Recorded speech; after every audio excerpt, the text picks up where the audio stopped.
বাঙালি এখন তবরক বানিয়ে ফেলছে জিলাপিরে হালুয়া। জিলাপি আর হালুয়ার মধ্যে সব বরকত লুকাইয়া আছে। ওলামায়ে কেরামের বয়ানের মধ্যে বরকত নাই, দোয়ার মধ্যে বরকত নাই। দেখবেন বয়ানের সময় মাঠ আধা মাঠ খালি, কিন্তু তবরক দেওয়া শুরু করুক, তবরক বলতে ওই জিলাপি হালুয়া বিরিয়ানি দেওয়া শুরু করুক, মাঠ তো ভরবে ভরবে, একেবারে ঘর বাড়ি খালি কইরা পোলাপান ছুটে আসবে। তো মনে করেছে সব বরকতে খাওয়ানোর মধ্যেই লুকায়া আছে, সবার উপরে খাওয়ান সত্য তাহার উপরে নাই, এই রকম একটা ধ্যান ধারণা মনে হয় মানুষের মধ্যে ছড়িয়ে গেছে। তো এখন আল্লাহ রাসূল তো তাকে একটা বরকতের দোয়া দিলেন, তার তো ভালো নজরে নেওয়া দরকার ছিল, কৃতজ্ঞতা জানানো দরকার ছিল। কারণ শুকরিয়া আদায় করলে নেয়ামত বাড়ে, অকৃতজ্ঞতা করলে নেয়ামত হারায় যায়, হাতছাড়া হয়। জমিন আল্লাহ আমাদেরকে কি খেলাফত দিয়েছিলেন না? রাষ্ট্র ক্ষমতা দিয়েছিলেন না? দুনিয়ার মধ্যে মুসলমানকে সুপার পাওয়ার ছিল না? সবই ছিল, সবই আল্লাহ দিয়েছিলেন, কিন্তু শুকরিয়া আদায় করি নাই। বলবেন শুকরিয়া আদায় করে নাই মানে কি? কেউ কি আলহামদুলিল্লাহ বলে নাই? আমি বলবো ভাইরে, কাজের শুকরিয়া তো আরো বড় শুকরিয়া। মুখের সাথে কাজের যদি মিল থাকে, সেই কথার সেই বাণীর দাম থাকে, যদি কাজ হয় উল্টা, কথা হয় উল্টা, তাহলে সেই কথার দ্বারা বান্দার কি উপকারে আসে? আজানের জবাব দিতে হয় না? আজানের জবাব মানে কি বুঝেন? খালি আল্লাহুম্মা রাব্বা হাযিহি দাওয়াতি তাম্মা ওয়াস সালাতিল কাইমা, এই দোয়া শেষ পর্যন্ত পড়ার নামে আজানের জবাব না। আজানের জবাব আবার মুয়াজ্জিন যা বলে শুধু সেটার রিপ্লাই দেওয়া। আল্লাহু আকবার বললো, আমি আল্লাহু আকবার বললাম, সব ঠিকঠাক হলো। আজানের পরে দোয়া পড়লাম, সব ঠিক আছে, নামাজটা খালি বললাম না। এইটারে কি আজানের জবাব দেওয়া বলবে? আজানের জবাব দেওয়া বলবে? আগে যেটা করলা সেটা হলো ছোট জবাব, আর আজান শুনে ঘর ছেড়ে মসজিদে এসে সলাত আদায় করলা, এটা হলো বড় জবাব। মুখ দিয়ে আলহামদুলিল্লাহ বললা, কিন্তু টাকা দিয়ে আবার গুনাহ করলা। আল্লাহ টাকা দিলেন, মহা খুশি, শুকরিয়া শুকরিয়া শুকরিয়া, আলহামদুলিল্লাহ আলহামদুলিল্লাহ আলহামদুলিল্লাহ। এবার টাকা ব্যয় হয় কোথায়? টাকা ব্যয় হয় সিনেমা হলে, টাকা ব্যয় হয় কুফুরের পেছনে, শিরিকের পেছনে, গান বাজনার পেছনে, আউল বাউল লালনদের পেছনে, অথবা নষ্ট রাজনীতি পেছনে, ধান্দাবাজ সন্ত্রাসী আর ক্যাডারদের পেছনে।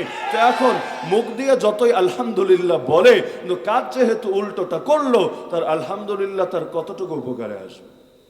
কথার কাজে তো মিল থাকতে হয়। কেউ যদি বিসমিল্লাহ বলে মদ খায়, সওয়াব হবে না গুনাহ হবে? কেমন গুনাহ জানেন? মুফতিয়ানে কেরাম লিখেছেন, সচেতনতার সঙ্গে ইচ্ছাকৃত খেয়াল করেই যদি সে মদ খাওয়ার আগে বিসমিল্লাহ বলে, ঈমানই থাকবে না, বিসমিল্লাহকে অপমান করার কারণে বেঈমান হয়ে যাবে। কেউ যদি ইচ্ছাকৃত নাপাক শরীরে সেজদা করে, সে জানে আমি নাপাক আছি, এটাও জানে নাপাক অবস্থায় সেজদা করা উচিত না, আল্লাহর শান এর দ্বার রক্ষা হয় না, তারপর অপমান করতে গিয়ে তাচ্ছিল্য হিসাবে সে এই কাজটা করে বসলো, মুফতিয়ানে কেরাম লিখেছেন তার আর ঈমানই থাকবে না, বেঈমান হয়ে যাবে। সবকিছু নিয়ে তো আর তামাশা করা যায় না। তা আলহামদুলিল্লাহ এটা বললেই কি শুকরিয়া আদায় হয়, নাকি এর পাশাপাশি কাজের দ্বারাও হক আদায় করলে শুকরিয়া আদায় হয়? তো এখন আল্লাহ খেলাফত দিয়েছিলেন, এর কোনো হক নাই? আল্লাহ শাসন ক্ষমতা দিয়েছিলেন, এর কোনো হক নাই?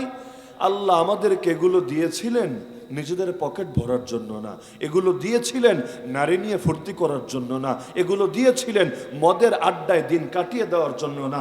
কিন্তু মুসলিম শাসকরা যখন ইসলামী সালতানাতের হক আদায় করা বাদ দিয়ে বিলাসিতায় মেতে উঠেছে, নারী আর মদ নিয়ে মেতে উঠেছে, যখন এই ক্ষমতার দ্বারা আল্লাহর বান্দাদের সাহায্য না করে কাফের মুশরিকদের গোলামি, দালালি, রাজাকারি করতে শুরু করেছে, নেয়ামত আর থাকে নাই, আল্লাহ নেয়ামতরে উঠিয়ে নিয়েছে।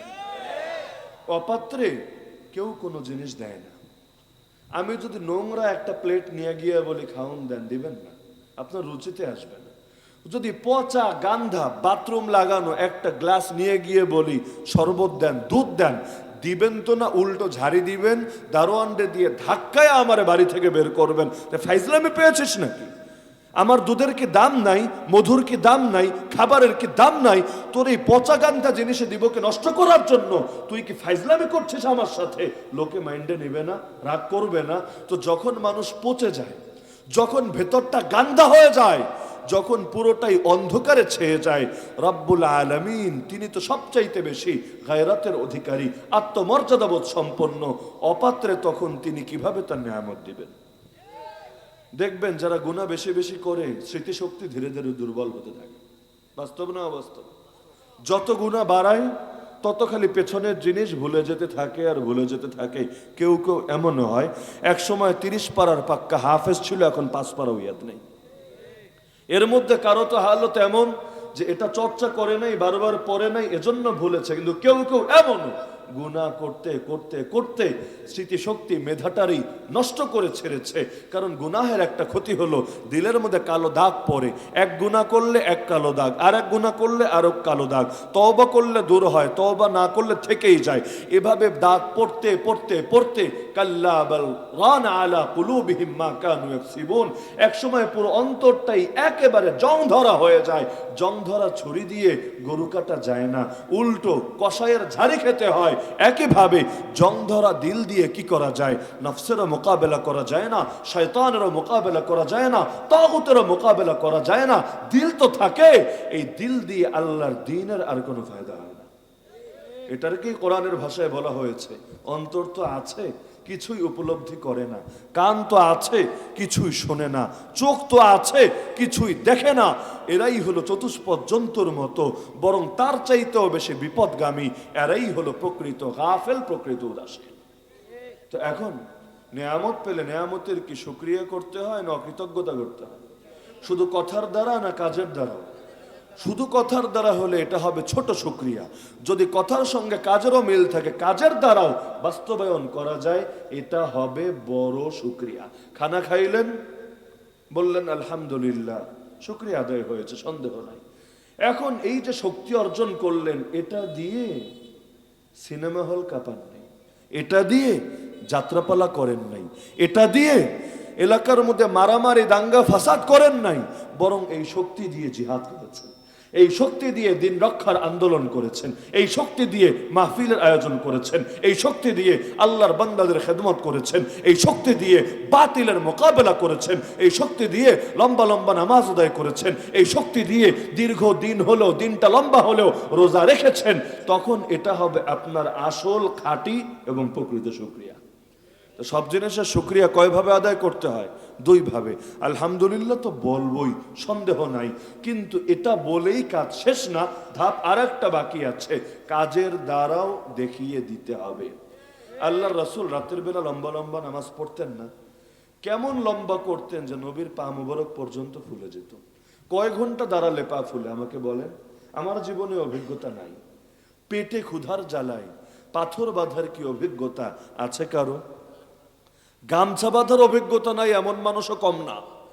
কৃষক শ্রেণী বাদ দেন, এমনি এলাকার এলিটদের মধ্যে ক্ষুধার জ্বালায়, আরে অন্য কাজের জন্য না, ক্ষুধার জ্বালায় কোমরে গামছা বেঁধে কোমর টাইট রাখার কি ফিলিংস, কি অনুভূতি, এটার ব্যাপারেই তো লোকের ধারণা নাই।